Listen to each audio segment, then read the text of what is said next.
I remember many years ago, we looked at a company and its earnings were doubling every year. That's earnings per share. They weren't just going up because they were merging with other companies and overall the company had more earnings. It was increasing every year per share. And I was a member of an investment club at that time.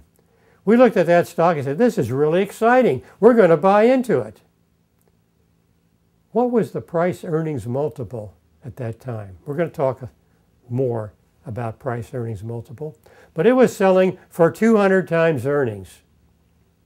Well, if it was selling, say, for 100 times earnings, that means that you're paying $100 for $1 of earnings.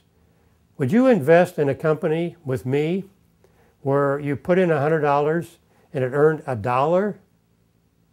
That's like 1%. Say, well, it'll make more next year. Okay, so maybe it'll double and it'll earn 2%. And maybe the next year it'll earn 4%. And you're going to take the risk of investing in that company? Probably not very wise. Well, let's suppose the company was selling for 10 times earnings. That is, you pay $10 for the stock and the stock is earning $1 per share.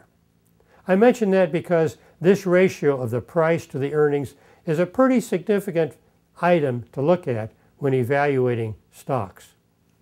So this stock is earning $1. It's selling for $10. 10% on your money probably isn't bad, but is the company growing? Are the earnings stable? Are they really real earnings? Or are they earnings after some adjustments? Are they paying taxes? Is this the last year in which they've got a loss carryover, and this is the last year in which they will have no taxes, and next year they're going to have a big tax bill of close to 45%? Does that mean that next year's earnings are going to be half of what they are this year, even though they earned the same dollars and sold the same number of widgets and had the same amount of gross income? And if so, that stock that you thought was really earning 10% is really only earning 5 or 6%.